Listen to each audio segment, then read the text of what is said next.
요한일서 4장 18절 온전한 사랑이 두려움을 내어 쫓나니?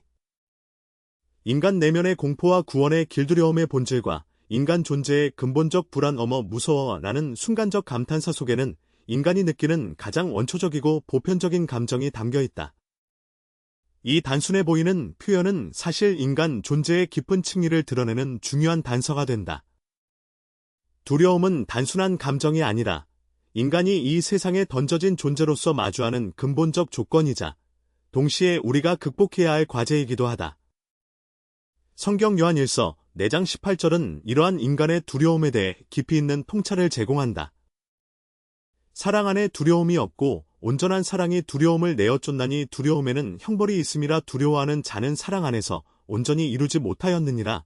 는 이 구절은 두려움과 사랑의 관계를 명확하게 제시하며 인간이 두려움을 극복할 수 있는 길을 보여준다. 두려움의 근원을 살펴보면 그것은 미지에 대한 불안, 상실에 대한 걱정, 고통에 대한 예감, 그리고 궁극적으로는 죽음에 대한 공포로 귀결된다. 시편 23편 4절에서 내가 사망의 음침한 골짜기로 다닐지라도 해를 두려워하지 아니할 것은 주께서 나와 함께 하심이라 고 고백하는 것처럼 인간의 가장 깊은 두려움은 존재의 소멸과 연결되어 있다. 문학 작품 속에 나타난 두려움의 양상단태의 신곡 지옥편 한 곡에서 주인공이 어둠의 숲에서 길을 잃고 맞닥뜨리는 세 마리 맹수, 표범, 사자, 늑대, 는 인간이 직면하는 다양한 형태의 두려움을 상징적으로 보여준다.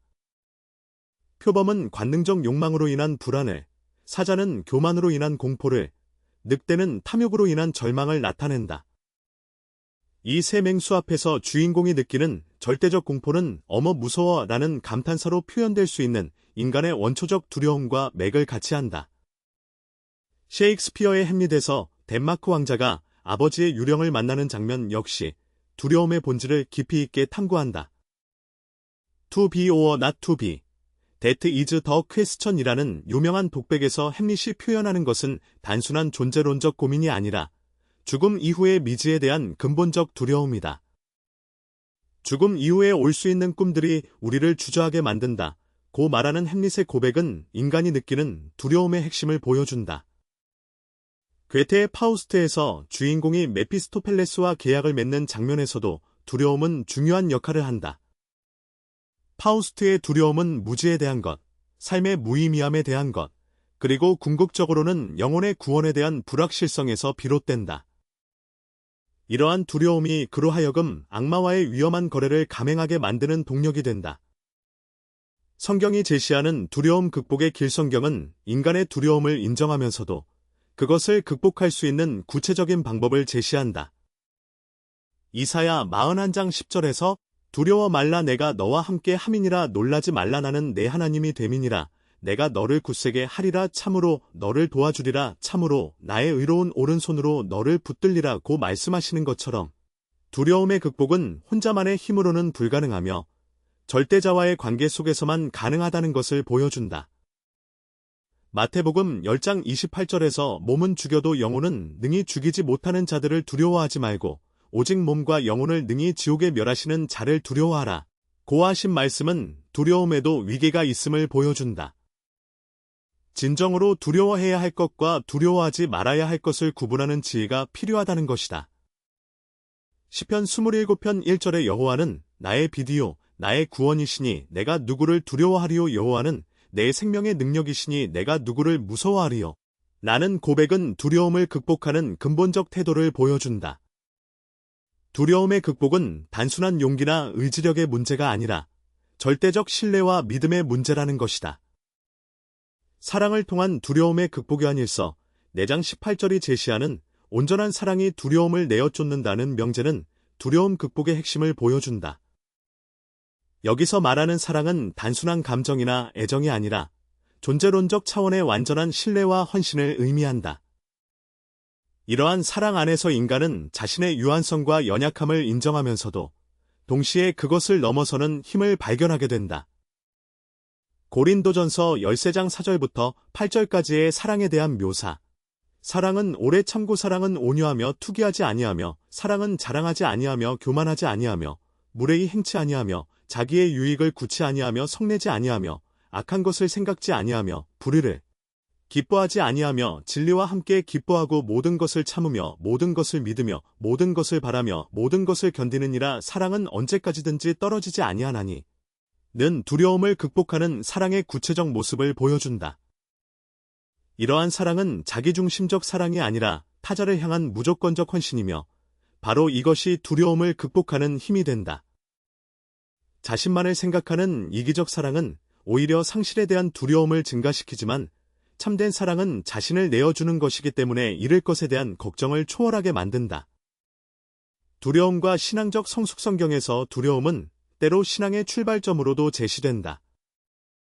잠언 9장 10절에서 여호와를 경외하는 것이 지혜의 근본이요 거룩하신 자를 아는 것이 명철이니라 고 말하는 것처럼 올바른 두려움은 오히려 지혜의 시작이 된다. 여기서 말하는 경외는 맹목적 공포가 아니라 절대자에 대한 깊은 존경과 겸손에서 나오는 경건한 두려움이다. 이러한 맥락에서 보면 어머 무서워 라는 표현 속에 담긴 두려움도 단순히 부정적인 감정으로만 볼 수는 없다. 그것은 인간이 자신의 한계를 인식하고 더 큰 존재에 대한 필요를 느끼는 순간일 수 있기 때문이다. 시편 139편 23절과 24절에서 하나님이여 나를 살피사 내 마음을 아시며 나를 시험하사 내 뜻을 아옵소서. 내게 무슨 악한 행위가 있나 보시고 나를 영원한 길로 인도하소서.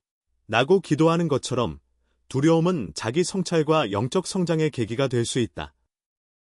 현대적 적용과 실천적 지혜 현대인들이 경험하는 다양한 형태의 두려움, 경제적 불안정, 인간관계의 단절, 미래에 대한 불확실성, 건강에 대한 걱정 등 역시 근본적으로는 동일한 구조를 가지고 있다.